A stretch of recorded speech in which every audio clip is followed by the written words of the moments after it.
አዲስ አበባ ተሸጠች። ሽመልስ አዲስ አበባ ላይ አወጁ። ከአዲስ አበባ ጠርገናቸዋል። እውነቱ ተጋለጠ። አዲስ አበባ ተሸጠች።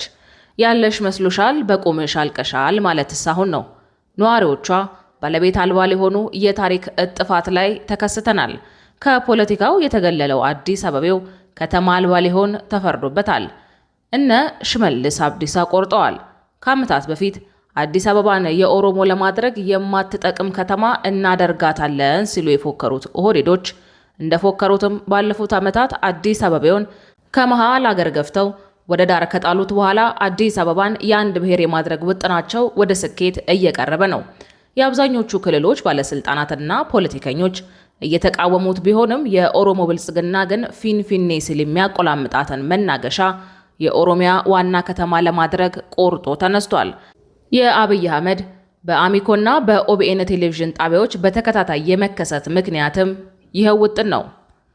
ውድ የቻናላችን ቤተሰቦች ወይ አዲስ አበባ ወይ አራዳ ሆይ እየዘፈንን የአዲስ አበባን ፖለቲካ እንፈትሻለን። ከያኔው አለማየሁ እሸቴ በግሩም ተስረቅራቂ ድምፁ አዲስ አበባ ቤቴ ሲል የተቀኘላትን ከተማ ባለቤት አልባ ለማድረግ እየተደረገ ያለውን አደገኛ የፖለቲካ ቁማር እንዳስሳለን። አባይን ተሻግረን ቁማሩን በላናቸው ያሉ ሽሞኞች መሃል ምኒልክ ቤተ መንግስት ተቀምጠው ሸገርን ሊሰለቅጡ የማይጠረቃ ምኞታቸውን ሸክፈው ቆርጠው ተነስተዋል። የአዲስ አበባ ጉዳይ ዋና አጀንዳችን ነው። የፊንፊኔን ፖለቲካ ከድህረ አድዋ እስከ ዘመነ ኢህአዴግ ብሎም እስከ ዘመነ ብልጽግና ድረስ ፈትፍተን እንዳስሰዋለን። ቪዲዮን ላይክ አድርጋችሁ ሐሳባችሁን በአስተያየት መስጫው እያጋራችሁን ቻናሉንም እየተወዳጃችሁ አብራችሁ እንድትቆዩ ግብዣችን ነው። ጉዞ ባለቤት አልባን ከተማ ፍለጋ።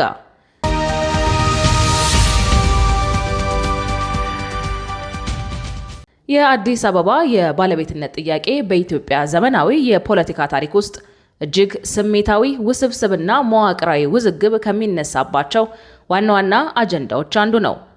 ይህ ጥያቄ የታሪክ፣ የሕግ፣ የህዝብ ስብጥር ወይም ዲሞግራፊና የስልጣን ፍላጎቶች የተካተቱበት ሰፊ ውይይት በመሆኑ ጥልቅ ትንታኔን ይፈልጋል። ከብርሃኑ ተዘራ እስከ ፍጹምቲ፣ ከአለማየሁ እሸቴ እስከ ካሳ ተሰማ የዘፈኑላት አዲስ አበባ የፖለቲከኞችን መነታረኪያ አጀንዳ ከሆነች ብዙ አስርት ዓመታት አለፉ።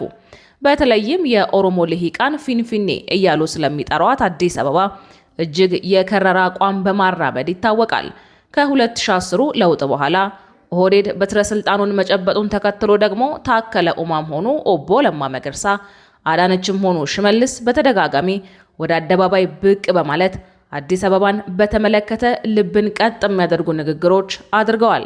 በተለይም አቶ ሽመልስ አብዲሳ አዲስ አበባን ከጥቅም ውጪ እናደርጋታለን፣ አዲስ አበባን እንሰለቅጣታለን፣ ፊንፊኔ የኦሮሞ የትንሣኤ ስፍራ ነች፣ የኦሮሞን ሕዝብ ከቀዩ ማሳደድ አክትሟል የሚሉና መሰል አደገኛ ንግግሮችን በጓዳና በአደባባይ አቅርበዋል። ሽመልስ ከጥቅም ውጪ እናደርጋታለን ያሏትን አዲስ አበባን ለመሰልቀጥ አሁን ምቹ ጊዜ ተፈጥሮላቸዋል። የሀገራዊ ምክክር ኮሚሽኑ በርካታ አጀንዳዎች ላይ እየተወያየ ቢሆንም የአዲስ አበባ አጀንዳ ጉዳይ ግን ሌሎች አጀንዳዎች ትኩረት እንዳያገኙ አድርጓል። የአዲስ አበባ አጀንዳ ገዢውን ብልጽግና ፓርቲ ጭምር ለሁለት ተሰንጥቋል። ምክክር ኮሚሽኑን እንደ መልካም አጋጣሚ በመጠቀም ኦህዴዶች አዲስ አበባን ለመሰልቀጥ ባለ በሌለ ኃይላቸው ተነስተዋል። ለመሆኑ የኦሮሞ ብልጽግና ሰዎች በአዲስ አበባ ጉዳይ የሚያቀርቡት መከራከሪያ ምንድን ነው የሚለውን እንመልከተው። የኦሮሞ ብልጽግና ፓርቲ አዲስ አበባን ወይም ፊንፊኔን በተመለከተ ያለው ፖለቲካዊ አቋምና የሚያነሳቸው መከራከሪያዎች በታሪካዊ ፍትህ፣ በህገ መንግስታዊ መብቶችና በክልላዊ ትስስር ላይ የተመሰረቱ ናቸው። ፓርቲው የሚያነሳቸው ዋና ዋና አቋሞችና መከራከሪያዎች እንደሚከተለው ይጠቀልላሉ። አንደኛ፣ ታሪካዊ ፍትህና የፊንፊኔ ባለቤትነት ጥያቄ። ኦህዴድ አዲስ አበባ ከመቆርቆሯ በፊት ፊንፊኔ በሚል ስም የኦሮሞ ህዝብ በተለይም የቱለማ ኦሮሞ በግብርናና በደገኝነት ይኖርባት የነበረች ምድር ናት የሚል ጽኑ አቋም አለው። ከተማዋ ስትመሰረት የኦሮሞ አርሶ አደሮች ያለምንም ካሳና መብት መፈናቀላቸውን እንደ ታሪካዊ በደል ያነሳል። በመሆኑም አሁን የሚከተለውን ፖሊሲ ያንን የተዛባ ታሪክ የማስተካከልና ለህዝቡ የታሪክ እውቅና የመስጠት ሂደት እንደሆነ ይሞግታል። ሁለተኛ፣ ህገ መንግስታዊው የልዩ ጥቅም መብትና የአንቀጽ 49 ንዑስ አንቀጽ 5 አፈጻጸም በኢፌዴሪ ህገ መንግስት አንቀጽ 49 ንዑስ አንቀጽ 5 ላይ የኦሮሚያ ክልል ከአዲስ አበባ ከተማ የአስተዳደር መብት ማግኘት ያለበት ልዩ ጥቅም ወይም ስፔሻል ኢንተረስት በህግ እንደሚወሰን ተደንግጓል።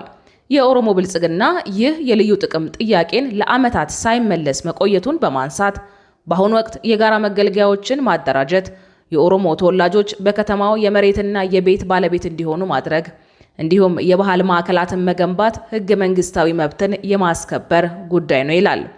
ሶስተኛው የማንነት የባህልና የቋንቋ ጥያቄ።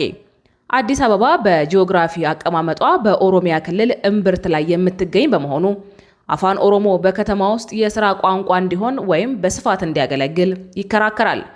ምልክቶችና ስያሜዎች። በከተማዋ የሚገኙ አደባባዮች፣ ትምህርት ቤቶችና ሰፈሮች ታሪካዊ የኦሮሞ ስሞችና ምልክቶች እንዲኖሯቸው ማድረግ የከተማዋን ጥንታዊ ማንነት ለመመለስ አስፈላጊ ነው ብሎ ያምናል። የስነ ህዝብ ወይም ዲሞግራፊና የከተማ አስተዳደር ሚዛን።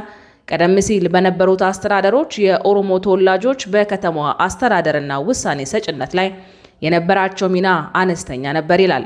ኦህዴድ አሁን ባለው መዋቅር በከተማዋ መስተዳደር፣ በክፍለ ከተሞችና በየቀበሌው የኦሮሞ ተወላጆችና የፓርቲው አባላት በከፍተኛ የኃላፊነት ቦታዎች ላይ እንዲቀመጡ በማድረግ የፖለቲካና የኃይል ሚዛኑን የመቀየር አቋም አለው። የጋራ ልማትና የተፋሰስ ትስስር። አዲስ አበባ የምትሰፋውና የምታድገው በኦሮሚያ ክልል መሬት ላይ በመሆኑ በተለይም በፊንፊኔ ዙሪያ ልዩ ዞን ከተማዋ ለክልሉ ተገቢውን የግብር፣ የውሃ፣ የቆሻሻ ማስወገጃና የልማት ካሳ መክፈል አለባት የሚል ኢኮኖሚያዊ መከራከሪያ ያቀርባል።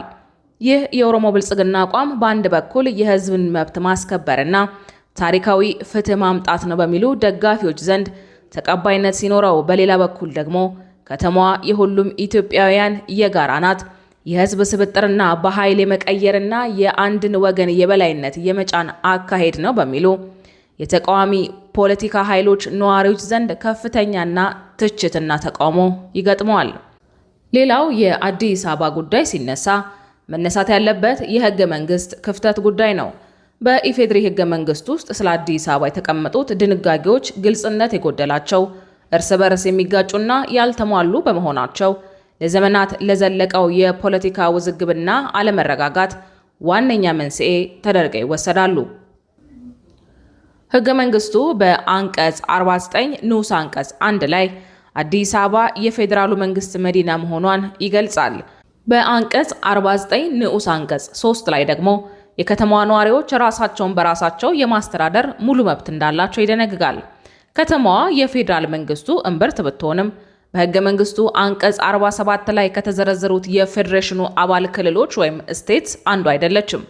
በሌላ በኩል ደግሞ ከተማዋ በኦሮሚያ ክልል መሬት ላይ የምትገኝ መሆኑን ተገልጿል። ከተማዋ የነዋሪዎቿ ናት ወይስ የፌዴራል መንግስቱ ወይስ በውስጡ የያዛት የኦሮሚያ ክልል ለሚለው መሰረታዊ ጥያቄ ህገ መንግስቱ የማያሻማና ግልጽ ምላሽ አይሰጥም። ይህም እያንዳንዱ የፖለቲካ ኃይል ህገ መንግስቱን ለራሱ በሚያመች መንገድ እንዲተረጉመው በር ከፍቷል። ህገ መንግስቱ በአንቀጽ 49 ንዑስ አንቀጽ 5 ላይ የኦሮሚያ ክልል ከአዲስ አበባ ከተማ አስተዳደር የሚያገኘው የልዩ ጥቅም መብት እንዳለው ይገልጻል። ይህ ልዩ ጥቅም አገልግሎት ማቅረብን፣ የተፈጥሮ ሀብት አጠቃቀምንና ሌሎች አስተዳዳሪ ጉዳዮችን እንደሚጨምር ጠቅሶ ዝርዝሩ በህግ ይወሰናል ይላል። ህገ መንግስቱ ከጸደቀ ከ30 ዓመታት በላይ ቢያልፉም ይህን ልዩ ጥቅም በግልጽ የሚተረጉም በሁለቱ ወገኖች ማለትም በነዋሪውና በኦሮሚያ ዘንድ መግባባት የተደረሰበት ይፋዊ ህግ እስካሁን አልወጣም። የተለያዩ ረቂቆች ቢዘጋጁም ውዝግብ አስነስተው ውድቅ ሆነዋል። ልዩ ጥቅም ሲባል ምን ማለት ነው? የኢኮኖሚና ማህበራዊ ትስስርን ብቻ ነው ወይስ ፖለቲካዊና አስተዳደራዊ ባለቤትነትን ያጠቃልላል የሚለው ባለመወሰኑ አንድ ወገን መብቴ ተገፍቷል ሲል፣ ሌላኛው ወገን ደግሞ ከተማዋን ሙሉ በሙሉ የመቆጣጠር ፍላጎት ተፈጥሯል በሚል ይካሰሳሉ። ህገ መንግስቱ በአንቀጽ 49 ንዑስ አንቀጽ 2 ላይ የከተማዋ አስተዳደር ተጠያቂነት ለፌዴራል መንግስት እንደሆነ ይደነግጋል። የከተማዋ ነዋሪዎች የራሳቸውን ከንቲባና ምክር ቤት ቢመርጡም የከተማዋ አስተዳደር በፌዴራል መንግስት ስር በመሆኑ ነዋሪው በራሱ ዕድል ላይ ሙሉ የፖለቲካ ውሳኔ የመስጠት ሉዓላዊነት አይኖረውም። ለምሳሌ የፌዴራሉ መንግስት በከተማዋ መስተዳደር ላይ ጣልቃ መግባት፣ ምክር ቤቱን ማፍረስ ወይም የራሱን የሹመት ስምሪት ማካሄድ የሚችልበት የስልጣን ወሰን በህገ መንግስቱ በግልጽ አልተገደበም። ከተማዋ የፌዴራል ስብሰባዎችና ዓለም አቀፍ ተቋማት መቀመጫ በመሆኗ ልዩ ጥበቃ ያስፈልጋታል የሚለው መከራከሪያና የነዋሪዎቿ ራስን የማስተዳደር መብት ማለትም የከተማዋን መሪዎች ያለ ፌዴራል ጣልቃ ገብነት የመምረጥ መብት ሳይመጣጠኑ ቀርተዋል። በተጨማሪም ህገ መንግስቱ የአዲስ አበባን ይፋዊ ቋሚ መልክዓ ምድራዊ ወሰኗን በግልጽ አያስቀምጥም። ከተማዋ እያደገችና እየሰፋች ስትሄድ በዙሪያዋ ከሚገኙ የኦሮሚያ ልዩ ዞን ከተሞችና ገበሬዎች ጋር ቀጥተኛ ግጭት ውስጥ ትገባለች። ከ2006 እስከ 2008 ዓ.ም የነበረው የማስተር ፕላን ተቃውሞና ህዝባዊ አመጽ የተቀሰቀሰው ከተማዋ የኦሮሚያን መሬት እየቀማች ትሰፋለች በሚል ስጋት ሲሆን ለዚህም ዋነኛው ምክንያት የወሰን መካለል ጉዳይ በህገ መንግስታዊ ማዕቀፍ ስር እልባት ስላልተሰጠው ነው። የኢፌዴሪ የፌዴሬሽን ምክር ቤት የብሔር ብሔረሰቦችና ህዝቦች ውክልና የሚገኝበትና ህገ መንግስቱን የመተርጎም ከፍተኛ ስልጣን ያለው አካል ነው። በምክር ቤት ውስጥ አባል መሆን የሚችሉት በህገ መንግስቱ እውቅና ያገኙት ክልሎች ብቻ ናቸው። አዲስ አበባ ክልል ስላልሆነች በሚሊዮን የሚቆጠረው የከተማዋ ነዋሪ በዚህ ወሳኝ የህግ ተርጓሚ ምክር ቤት ውስጥ የራሱ ቀጥተኛ ውክልና የለውም። ከተማዋን የሚመለከቱ ሀገራዊና ህገ መንግስታዊ ውሳኔዎች በሚሰጡበት ጊዜ የከተማዋ ነዋሪ ድምፅና ፍላጎት በምክር ቤት ውስጥ ሳይደመጥ ይቀራል። የኢፌዴሪ ህገ መንግስት አዲስ አበባን በአንድ በኩል የፌዴራል መዲና፣ በሌላ በኩል የነዋሪዎች ራስን ማስተዳደሪያ፣ በሌላ በኩል ደግሞ በኦሮሚያ ክልል ውስጥ የምትገኝ ልዩ ጥቅም የምትሰጥ ከተማ አድርጎ በአንድ ላይ ስለጠቀለላት ሶስቱ ፍላጎቶች እርስ በርስ እየተጋጩ ይገኛሉ። ይህ ክፍተት በህግ ማሻሻያ እስካልተፈቀደ ድረስ ከተማዋ በስልጣን ላይ ያለው ፓርቲ እንደፈለገ የሚዘውራት የፖለቲካ ቁማር መጫወቻ ሆና እንድትቀጥል አድርጓታል። ክቡራትና ክቡራን የአዲስ ፖስት ሚዲያ ቤተሰቦቻችን ከአዲስ አበባ የይገባኛል ጥያቄ ጉዳይ ጋር በተያያዘ ወደ እናንተ ያደረስነው ትንታኔ ይሄንን ይመስላል። እናንተስ ባደመጣችሁት ትንታኔ ሐሳብ አስተያየታችሁ ምን ይመስላል የሚለውን በሐሳብ መስጫ ሳጥኖቻችን ላይ እንድታስቀምጡልን እንጠይቃለን።